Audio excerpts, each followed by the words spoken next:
Sin lugar a dudas, el oro va a ser uno de los activos que mejor van a rendir los próximos años, independientemente de quién gane las elecciones de estos días. A día de hoy todavía no sabemos quién es el vencedor, está la cosa muy ajustada. Y bueno, mañana cuando veréis este vídeo publicado ya sabremos quién es el ganador, pero va a ser indiferente para esta tesis, porque el descalabro monetario y las locuras que se están haciendo van a hacer que la tendencia del oro siga al alza. Dicho esto, bienvenidos a vuestro canal de inversión. Yo soy Albert Mendoza y en el vídeo de hoy, lo dicho, vamos a hablar de oro. Recordad darle pulgar arriba, activar la campanita de las notificaciones y suscribiros al canal para apoyar ese tipo de contenido. Y sin más preámbulo, vamos al tema. Pues bueno, vamos a comenzar con este tema tan interesante que he traído hoy. Y es que hoy os traigo algo de que quería hablar hace bastante tiempo. Y de hecho ya ha pasado desde la última presentación que hice así PowerPoint de drogadura. Que ya sé que teníais ganas de que volviese con esto. Y bueno, hoy vengo a hablar sobre oro. Vamos a hablar de todos los caminos llevan al oro. ¿Y a qué viene esto a colación? Pues bueno, hace poco los de Incrementum, los de In Gold We Trust, hicieron una presentación con este título, All Roads Leads to Gold, o sea, como en la colación a todos los caminos llevan a Roma, la típica frase, por eso el guiño del áureo este que he puesto aquí. Y bueno, me pareció una presentación muy interesante y como enlazaba con muchos temas que quería hablar y tratar, pues bueno, me ha ido genial, he cogido algunas diapositivas, he añadido otras y a eso vengo a hablar hoy, de los tres caminos que nos llevan al bull market en el oro. Pero antes de comenzar con esto, recomendaros que veáis el vídeo que publiqué hace 6 meses de todo sobre invertir en oro, análisis de mercado más 7 ideas de inversión. Es un vídeo de los que más orgulloso estoy, la verdad. No tuvo tanto bombo como por ejemplo el de La Plata, que triunfó muchísimo.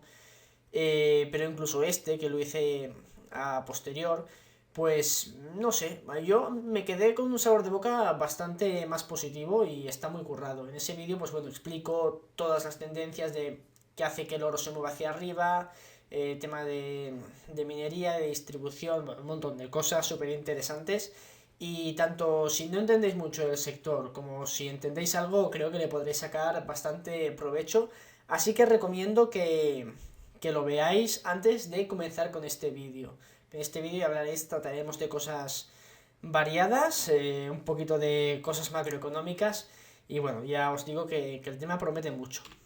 Las tres caminos, pues hay tres caminos hacia este bull market. El primer camino es la inflación, el segundo es la falta de inversión institucional y el tercero es el lag que existe en las acciones con respecto al precio del oro. Esto es algo que hemos hablado muchísimo en el canal. En este canal, y si me seguís, aunque sea por Twitter, que publico cosas más random y menos serias que aquí, pero bueno, de la inflación hemos hablado muchísimo. O sea, temas de masas monetarias, de la cantidad de dinero que están imprimiendo brutal y toda la liquidez que hay en el mercado, pues bueno, es un tema que hemos tratado mucho. Luego la falta de inversión institucional, de esto hemos tratado en el canal, quizá de forma más indirecta, pero bueno, sí que ha sido quizá el punto de los tres que menos hemos tratado o comentado así. Pero estoy seguro que de pasada lo hemos comentado y de hecho comentamos lo de Warren Buffett, que cuesta como inversor institucional. Y bueno, y por último el lag de las acciones. Esto llevo diciéndolo 6 meses. Existe un lag bastante grande entre el precio de las acciones y el precio del oro. Y cuando se cierre ese lag tendremos una revalorización no únicamente por un precio del oro más alto, sino una revalorización por el precio de las acciones que se acerquen al precio del oro. De esto ya lo hemos comentado muchas veces y creo que es algo muy interesante. Así que vamos con ello. Pero antes, el precio del oro. ¿Qué ha pasado estos últimos años? Pues como veis, venimos de... No sé si llamarlo bear market. Bueno, sí, desde máximos podría ser... Sí, es una cuenca, es un bear market, ¿no? De varios años. Y estos últimos años, desde la elección de Donald Trump en 2016, pues el mercado en general a nivel de economía mundial ha ido bastante bien y el oro así lo refleja porque ha estado plano, moviéndose en la franja de 1400 y 1200 más o menos, a veces bajando un poquito, pero bueno, tenía un suelo bastante claro ahí en 1200. Entonces esa fue la franja en la que se ha movido el oro estos últimos años. Pero ¿qué pasó en 2019? Pues en 2019 comenzaron, bueno, ya los preparativos para las elecciones que son ahora de 2020. Y bueno, hubo ya turbulencias en el mercado. Tuvimos una revalorización del oro hasta 1500 y parece que allí se iba a estabilizar. Pero vino todo este tema del bicho, etcétera. Y claro, aquí ya fue la locura. Y como vemos aquí, esto es un gráfico a un año. Primero tuvimos una subida por incertidumbre, porque de eso ya se sabía en enero, claro, algo de incertidumbre, bueno, el oro subió. Y luego hubo la toma de liquidez, que esto ocurre en todos los activos, se pasan de activos menos líquidos, como el que siguen siendo líquidos, porque tienen un mercado bastante rápido, las acciones, etcétera, pero se pasa al mercado más líquido de todos. El mercado más líquido de todos es el efectivo. Y en este caso el refugio siempre ha sido el dólar. Entonces, bueno, tenemos una toma de liquidez y toda la gente mueve estos activos al dólar. Y ahí tuvimos una caída bastante brutal del oro, de 1650 a por debajo de 1500. Pero claro, ¿qué pasó inmediatamente con todo este pánico? Que ya las aguas vuelven al cauce y tuvimos una explosión del precio del oro que llegó a all-time highs, o sea, máximos históricos. No máximos históricos ajustados por inflación, pero sí así a nivel nominal. Los máximos históricos que rompió la barrera de los $2000. Y bueno, a partir de aquí se estabilizó. Y bueno, ya llegó al punto en el que estamos ahora, que es $1900, por encima de $900. O sea que es un punto bastante bueno. Esto fue debido, bueno, como ya veremos a continuación, por varios temas monetarios y que de los que todavía no hemos visto el efecto final. Vamos a aclarar primero unos conceptos antes de comenzar con el tema en sí. Primero, la M1. Pues la M1 es un agregado monetario que se define como la cantidad de dinero que circula en la economía compuesto por los billetes y monedas en manos del público, los depósitos corrientes de los ciudadanos y las reservas que los bancos tienen en caja depositadas en los bancos centrales de cada país. Es decir, dinero líquido, dinero de fácil acceso, dinero que se puede gastar en el día a día. Esa es la masa monetaria con más accesibilidad. Luego tenemos la M2, que es un agregado monetario que incluye el M1, como hemos dicho, este dinero fácil, y se le suman los depósitos a corto plazo de hasta 2 años, libretas de ahorro, cuentas a la vista, etcétera, etcétera. O sea, la M2 es masa monetaria, la anterior, más masa monetaria, o sea, liquidez a un corto medio plazo, podríamos decir. Luego tenemos más agregados, el M3, el M4, etcétera. Pero estos son los que veremos. Y por último, definir la velocidad del dinero, que es la frecuencia con la que el dinero disponible en una economía se gasta en bienes y servicios durante un determinado periodo de tiempo. Es decir, la cantidad de dinero que la M1 y la M2, más o menos, se mueven y circulan. O sea, el día a día, el salir a comprar o el me compro un coche. Gastos normales, al fin y al cabo, ¿no? Lo que mueve así la economía. Y bueno, dicho esto, vamos a seguir con el tema de la inflación. Y aquí podemos ver el crecimiento de la M2, de esa masa monetaria, que está a máximos desde los años 70. Aquí, como podemos ver, pues bueno, siempre se ha ido moviendo ahí entre el 5% aproximadamente. Claro, años más, menos, y bueno, tuvimos sus puntos álgidos que casualmente coinciden con temas de auge de materias primas muchas veces. Y bueno, pues ahora mismo estamos a niveles máximos de este aumento de la masa monetaria de forma anual. Cuando hablamos aquí de masa monetaria, sí, nos referimos a GOBR, ¿no? A imprimir billetes, vulgarmente dicho. Y este gráfico es todavía más impresionante y es el crecimiento de la M1, que como veis va de forma exponencial. Esto es el tiempo que le tomó en crear a la Reserva Federal el primer trillón de dólares. Para llegar al primer trillón tardaron 80 años. Para el segundo trillón, 19 años. Para el tercer trillón, 4 años. Para el cuarto trillón, pues 4, casi 5 años. Y para el quinto trillón, 4 meses. ¿De acuerdo? Y en este periodo podéis ver el efecto que ha tenido la inflación. Ha sido constante en el tiempo y bueno, obviamente un dólar de los años 40 ahora mismo no es nada, ¿no? Ha habido un crecimiento de inflación brutal que ha destruido la riqueza que se ha creado en forma líquida, en la forma fiduciaria y bueno, eso es un hecho. Y eso que no tuvimos el crecimiento tan brutal que hemos tenido de la masa monetaria en este margen. Desde 2008, esa crisis financiera tan grande que tuvimos, se ha creado una cantidad de dinero abismal. Entonces, aquí nos surge una pregunta muy lógica. ¿Por qué no hemos visto la inflación dispararse todavía?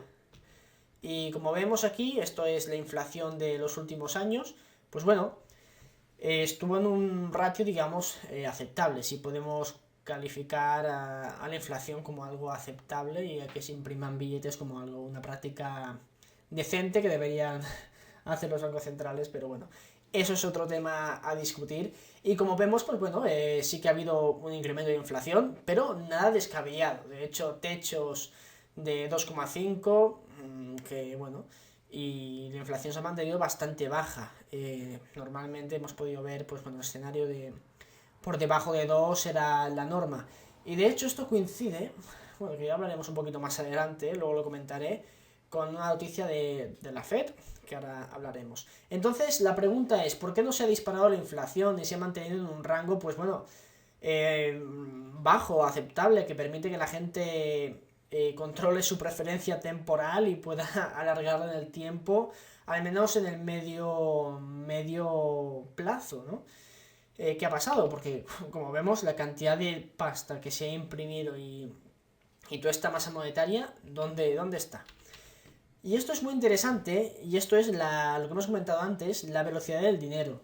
Como vemos, a la velocidad que se mueve el dinero llegó a su pico en el año 2000, bueno, un poquito antes, con las .com, y a partir de ahí ha ido bajando.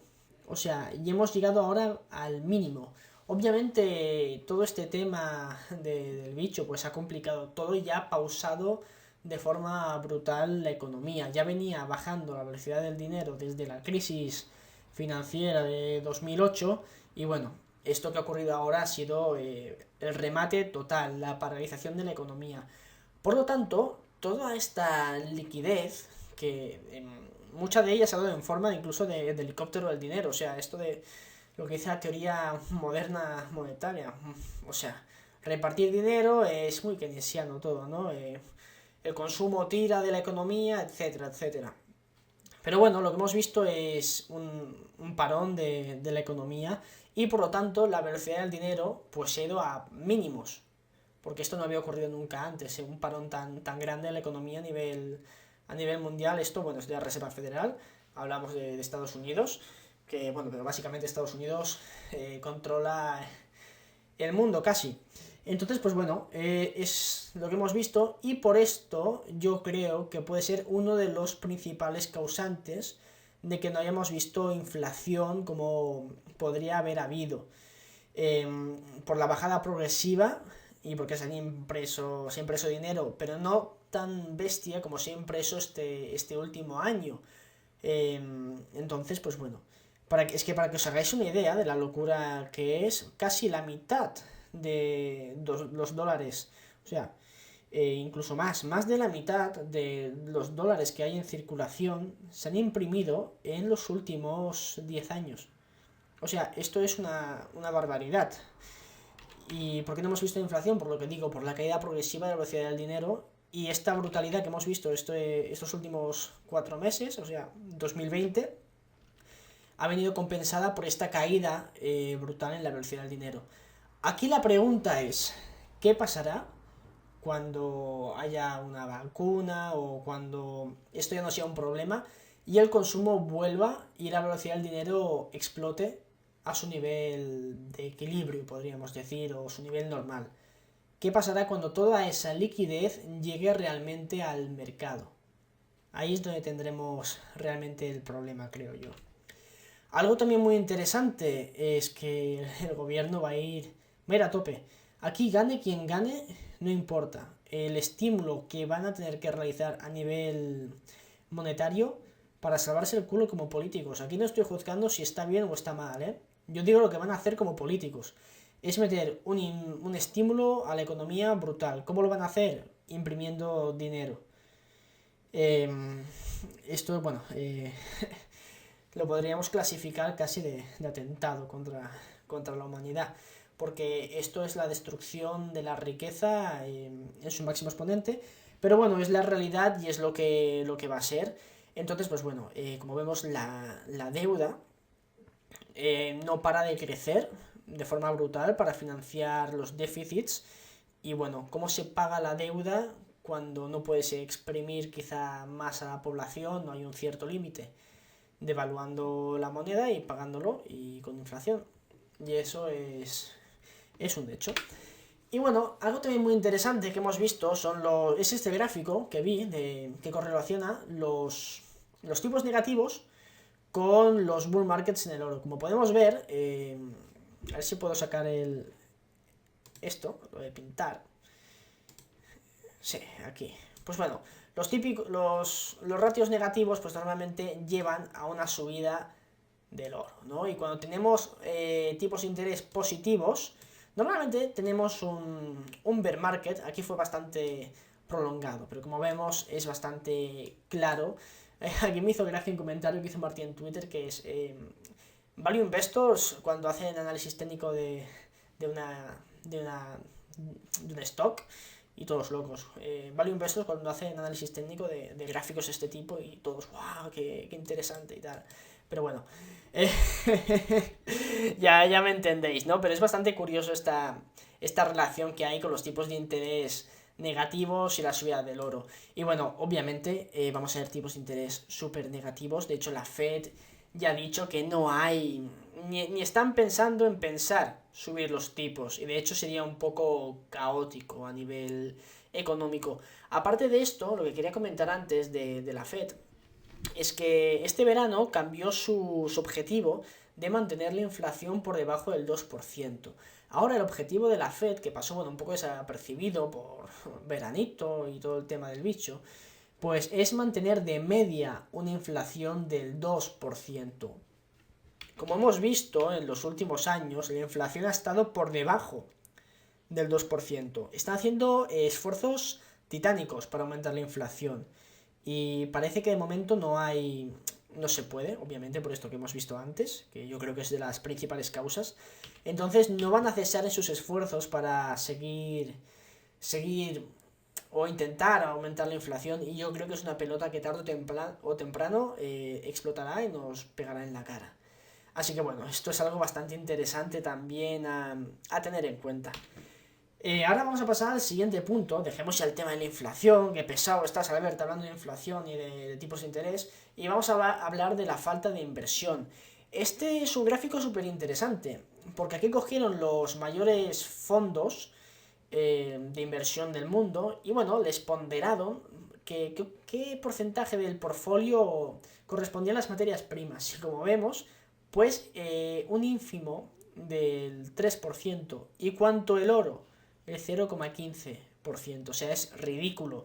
Y el margen que tienen estos fondos para ampliar su exposición en el sector es enorme. Tienen un margen enorme. Entonces esta diapositiva me pareció muy interesante y por eso os la he traído.